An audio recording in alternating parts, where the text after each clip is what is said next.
Spring board को explain करो। Spring board को मैं एक्सप्लेन कर चुका हूं कई बार। स्प्रिंग बोर्ड जो है वो नाम हमने जो रखा था, तो ये स्प्रिंग बोर्ड एक बोर्ड होता है। वैसे स्प्रिंग बोर्ड का मतलब होता है ज्ञान के क्षेत्र में किसी व्यक्ति को आगे बढ़ाने वाला, ठीक है। ज्ञान के क्षेत्र में किसी व्यक्ति को जो आगे प्रमोट करता है, आगे बढ़ाता है, उसे स्प्रिंग बोर्ड कहते हैं। और सामान्यतः जो है वो स्प्रिंग बोर्ड जो है एक तरह से इस तरह से बना हुआ होता है, इस तरह से, ठीक है। और इसके अंदर स्प्रिंग्स लगी होती है। और जिम्नास्टिक वाले जो प्लेयर्स होते हैं, स्विमिंग वाले जो होते हैं, ये जो है दौड़ के आते हैं और जंप लेने में सहायता करता है। और सामान्य आदमी अगर 2 फीट कूद सकता है तो स्प्रिंग बोर्ड की सहायता से वो 4 फीट कूद सकता है, ज्यादा एक्स्ट्रा जंप ले सकता है। जो 4 फीट कूदने की क्षमता रखता है, ताकत लगाता है, वो 8 फीट कूद जाता है। और कोई अगर चुपचाप आके स्प्रिंग बोर्ड पे खड़ा रह जाए कि अपने तो स्प्रिंग बोर्ड थोड़ा तो वैसे ही जंप दे दे, भले थोड़ा सा ही दे दे, तो स्प्रिंग बोर्ड जंप नहीं देता। न्यूटन का नियम है क्रिया प्रतिक्रिया का नियम। तो जितनी आप मेहनत करोगे स्प्रिंग बोर्ड आप पे उतनी ही मेहनत वापस जो है वो करेगा। तो आपकी मेहनत को जो है डबल कर देगा, आपकी आउटपुट को डबल कर देगा।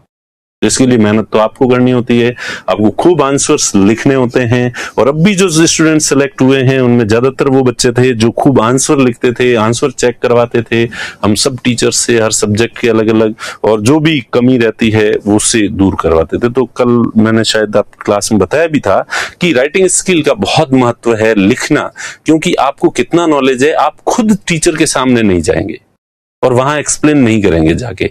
आप जो भी एक्सप्लेन करेंगे वो आप कॉपी के ऊपर लिखेंगे और आपकी कॉपी टीचर के सामने जाएगी। तो किसी चीज का आना और उस आई हुई चीज को व्यक्त करना दोनों बिल्कुल अलग चीज है। और ये मैं क्लास में कहता हूं कि एक सर्किल क्या होता है, एक गोल घेरा क्या होता है, सबको पता है, ठीक है, सॉरी, ठीक है। लेकिन उसको बनाना कितना मुश्किल है। गोल घेरा एग्जैक्ट क्या होता है सबको पता है, लेकिन उसको बनाना मुश्किल है। एग्जैक्ट सर्किल जो है वो, तो ये कि आप किसी क्वेश्चन का आंसर जानते तो हो, लेकिन उसको अभिव्यक्त करना वैसा के वैसा। और अगर आप निष्पक्ष एनालिसिस करते हो तो आप आंसर लिखो और उसके बाद उसका एनालिसिस करो तो खुद को इतनी सारी कमियां दिखती है। जो नोट्स हैं उनसे कंपेयर कर लो या इधर उधर किसी फ्रेंड को चेक करो तो खूब सारी कमियां होती है। तो इसलिए राइटिंग स्किल जो है आपकी पैरेलल जो है वो चलती रहनी चाहिए। और मैंने ऐसे स्टूडेंट देखे हैं जो बहुत कम पढ़ते हैं और सेलेक्ट हो जाते हैं और अच्छी रैंक से सेलेक्ट होते हैं। और वैसे राज की बात मैंने पहले बताई या नहीं बताई, एक मेरे स्टूडेंट है वो तो लगातार 4 बार सेलेक्ट हुआ है, 50 से लेके 70 के बीच में 4 बार उसकी रैंक आई है। तो सपना था आरपीएस बनना, पर हर बार आरपीएस से 1 नंबर पीछे रह जाता था। तो 1 नंबर की कीमत तुम क्या समझो रमेश बाबू, 1 नंबर की कीमत। मैं स्टूडेंट का नाम नहीं बताऊंगा क्योंकि आगे, अब वो उसने, मैंने पूछा यार तेरा ऐसा क्या रहस्य है कि तू हर बार इस तरह से सेलेक्ट हो जाता है। तो उसने कहा सर मेरे पास कुछ जादुई शब्द है, कुछ सेंटेंस है, कोटेशंस हैं, शेरो शायरी है हल्की फुल्की, ठीक है, और अच्छे खासे शब्द हैं, फिलोसफिकल शब्द हैं। तो मैं हर जगह मेरी राइटिंग स्किल में उनका प्रयोग करता हूं और सही जिस तरह से गहने के अंदर जो हीरे पन्ने जोड़े हुए होते हैं और सुंदर बना देते हैं उसको, सोने के गहने को, उसी तरह से कि मैं मेरे आंसर को जो है बहुत सुंदर बना देता हूं। और ये एक अलग बात है कि मेरे पास फिक्स है 30-40 है वो जो सेंटेंस है अच्छे खासे, और मैं हर कॉपी में उनको कहीं ना कहीं एडजस्ट कर देता हूं। और ये तो ठीक है, मुझे पता है कि मेरी सारी कॉपी अलग अलग आदमी चेक करता है। अगर एक ही आदमी कॉपी चेक कर ले तो वो सिर्फ मेरी पहली कॉपी में नंबर देगा और बाद वाली में किसी के नहीं देगा कि भाई ईमान ये सब इतना ही जानता है, ये सब जगह वही लिखता है ठीक है। पर मुझे पता है अलग अलग चेक करेंगे, हर आदमी के पास मेरी कॉपी जाए उसे लगेगा अरे वाह क्या बात है। तो इस तरह से आपकी भाषा पे थोड़ी सी कमान होनी चाहिए और कुछ ऐसे अच्छे शब्द, अच्छे कोटेशंस होने चाहिए कि जो जाती यूं मतलब दिल को जीत ले अगले वाले के। तो अच्छे कोटेशन का मतलब, मैंने ऐसी बात जो है मैंने पहले क्लास में बताई। तो एक स्टूडेंट ने कहा कि साहब ठीक है कोटेशन लिखूंगा। वुमेन एम्पावरमेंट पे वो ऐसे लिखा और उसने पहला ही कोटेशन लिखा कि महिलाएं समाज का महत्वपूर्ण हिस्सा है, इनके बिना समाज आगे नहीं बढ़ सकता, स्वामी विवेकानंद। तो मैं ये क्या है सर, आपने कहा था कोटेशन लिखो। विवेकानंद जी ने कहा था महिलाओं के बारे में। तो मुझे लगा कि ये इतनी साधारण बात है कि इसके लिए विवेकानंद जी की जरूरत नहीं है, हर तीसरा आदमी जो है ये कह देगा, और ये कोई खास स्पेशल क्या है, ये तो पूरा ऐसे में यही लिखना है। ठीक है, तो आपकी जो बात है ना वो ऐसी यूनिक होनी चाहिए, उसको लगे कि यार ये पहली बार सुनी है और वाह क्या बात है। तो आपका जो आंसर है उस तरह से रिच होना चाहिए, उसकी प्रैक्टिस जो है वो आपको करनी होती है। बहुत ज्यादा नॉलेजेबल आदमी रह जाता है और जो एक्सप्रेशन अच्छे से करता है वो सेलेक्ट जो हो जाता है। तो आपकी आंसर राइटिंग की प्रैक्टिस धीरे धीरे हमेशा साथ में रहनी चाहिए, और प्री क्लियर करना आपके लिए कोई बहुत बड़ा चैलेंज होना भी नहीं चाहिए। अगर आप प्री भी अगर आपको चैलेंजिंग लगता है तो फिर मामला गड़बड़े, वरना प्री व्री तो जो पूरी फुल फ्लैश तैयारी कर रहा है, मेंस ओरिएंटेड तैयारी कर रहा है, तो उसके लिए प्री क्लियर करना तो बाएं हाथ का खेल है। और वो तो मैं वैसे ही बता दूंगा आपको, ये हिसाब लगाओगे तो 150 क्वेश्चन आते हैं और उसमें से आपको 50% क्वेश्चन करने 75, और 50% क्वेश्चन ऐसे होते हैं जो सब किसी भी कोचिंग के नोट्स से मिल जाएंगे आपको, जो भी जनरल बुक्स चलती है उसमें से मिल जाएंगे आपको, लेकिन लोगों से होते नहीं है। और 50% तो इतने साल करने ही नहीं होते थे, 60 क्वेश्चन करने होते थे। 150 में से 90 प्रश्न नहीं भी आ रहे हैं तो काम चल जाएगा, आपको 60 प्रश्न आने चाहिए। तो प्री क्लियर करना इतना बड़ा चैलेंज नहीं है, आपका जो मेन फोकस है वो टॉप 10 की रैंक पे जो है वो होना चाहिए, और आपकी तैयारी उसके ओरिएंटेड होनी चाहिए। ठीक है, तो ये इसलिए हमेशा तैयारी यूं मारवाड़ी में कहा रोता है जो मरियोडो ने खबर लावे, तो वो शुरू से ही निराशावादी भाव से करोगे कि यार अपने तो जैसे तैसे करके ये नौकरी लग जाए तो फिर वो मुश्किल है। नहीं तो तैयारी को डोमिनेट करके करोगे, बस मैं पढ़ रहा हूं और मैं करूंगा। ठीक है, तो congratulation Ravindra, thank you. Divya, Giriraj, great sir, Vijay Raj, हमारे स्प्रिंग बोर्ड, हमारी स्प्रिंग बोर्ड एकेडमी को बहुत बहुत बधाई। Thank you Vijay Raj. Sahil congratulation. Shubham sir, आज दिल से खुशी है अपने स्प्रिंग बोर्ड परिवार के लिए। Thank you Shubham. हाँ बिल्कुल।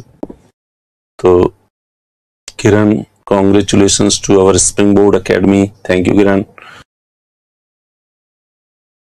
कांग्रेचुलेशन। आरती, रजनी, अभिषेक, एसबीआई को पूरे परिवार की तरफ से कोटि कोटि शुभकामनाएं। Thank you Abhishek. Springboard academy ने ऑसम कर दिया। हाँ सर, ये जिम्मेदारी बखूबी निभाऊं। हेमंत, अगली बार फर्स्ट रैंक आएगी स्प्रिंग बोर्ड से। हेमंत, हाँ हेमंत सर, घर वाले स्प्रिंग बोर्ड फैमिली को बधाई दे रहे हैं। थैंक यू मुश्ताक, उनको भी कहना मेरी तरफ से thank you. Monu Kumari, congratulation sir, अगले टॉपर्स। हाँ नीरज, तुम ही लोगों पे जिम्मेदारी है, अगली जिम्मेदारी जो है वो आप ही लोगों की है कि इस चीज को आगे तक बढ़ाओ, और हम हमारी कोई कमी जो है वो नहीं छोड़ेंगे। जिस भी तरह से हम आपकी मदद कर सकते हैं हम भरसक कोशिश करेंगे। ठीक है, तो आयुषी, रविंद्र, कमल, भजन, सभी को स्प्रिंग बोर्ड जिंदाबाद। Congratulation sir. गुरुजी, मैं Kumar, thank you Kumar. Suman, Springboard family, you nailed it. Thank you Hemant. Thank you Bhupendra. तो आप सभी लोगों को सर, आज मैं ऊपर आसमान नीचे वाली फीलिंग हो रही है। आप फील ले रहे होंगे आप तो। हाँ आज नहीं इतना ऊपर वाला भी नहीं है अभी तो। वही वाली जो बात है कि तुम्हारी सबसे अच्छी तस्वीर कौन सी है, तो वो तो अभी बनानी बाकी है। तो अभी कहाँ, अभी तो इससे आगे, सितारों से आगे जहां और भी है, कामयाबी के निशान भी और भी है। क्या हुआ घर जमी पर जीवन है, जीने के लिए आसमां और भी है। ठीक है, तो अभी तो आगे बहुत सी मंजिलें हैं जो आगे बढ़ना है। सर मोगेम्बो खुश हुआ। हाँ आज मोगेम्बो खुश हो ही गया वैसे। शुभम, दिल से खुशी। Thank you Shubham, Hitesh, Shubham, Sunita, Harsh. Congress sir, हमको भी ऐसे ही आरएस बना दो। न हर्ष, देखो ये हम नहीं बना सकते किसी को भी, और हम तो जितनी हम स्पेशली कोशिश करते हैं कि उसको बनाए, उसके भगवान ऊपर बैठाएगा। अच्छा, तो टीचर होके भेदभाव करता है, इस स्टूडेंट को स्पेशल चाहता है, इसको बनाना चाहता है, उसका तो फिर नहीं होगा। तो ईश्वर घर पे न्याय है। सिलेक्शन हमारी कोशिश करने से नहीं होगा, सिलेक्शन तो होगा आपकी खुद की कोशिश से। और आपकी कोशिश यही है कि आप जुड़े रहें, आत्मीयता के साथ जुड़े रहें, अच्छे भाव के साथ जो है वो जुड़े रहें, ठीक है। तो और खूब मेहनत करते रहें, पॉजिटिविटी के साथ, पॉजिटिव अप्रोच, दृष्टिकोण आपका पॉजिटिव होना चाहिए, नकारात्मकता जीवन में नहीं होनी चाहिए। पॉजिटिविटी जो है वो सबसे ज्यादा मायने रखती है। केवल ये आरएस की तैयारी ही नहीं, जीवन के भले किसी भी क्षेत्र में जाना हो तो वो ज्यादा मायने रखती है। शिवम, हाँ ठीक है, तुम्हें सर लगता है मुझे फर्स्ट रैंक लानी पड़ेगी ताकि हमारी और भी ज्यादा नाम हो। Very good, thank you Shivam. Ravindra Kumar ji, first of all congratulation for fabulous result, की बार 1 लाख पार आफ्टर रॉकिंग रिजल्ट। रविंद्र ने ठान रखा है कि अब 1 लाख रुपए जो है फीस करवा के रहेगा, योगा बेहतरीन होगा, अब जो भी होगा, हाँ इससे बेहतरीन, ठीक है। मोनू कुमारी, थैंक यू सर, आज दिवाली ही है। दिनेश, राजस्थान में स्प्रिंग बोर्ड का जलवा है, पूरे राजस्थान, हाँ आज जो है वो है वाकई, ठीक है। विवेक, थैंक यू। बाड़मेर में 30 से पार हो गए हैं, विवेक कह रहा है। चलिए ठीक है, महाभोज का आयोजन किया जाए, बिल्कुल। अब तो आज जो एक स्टूडेंट आया था जो सिलेक्ट हुआ था, और उसने कहा कि सर अब बहुत हो गया है और अब तो जो है भंडारा होना ही चाहिए, और नहीं होता है तो आप स्विगी से घर आदमी के घर तक पहुंचवा दो, बस रूम पे एक कोड दो हर स्टूडेंट को, वो स्विगी पे ऑर्डर करेगा। तो आज जो है वो जो भी आ रहे थे,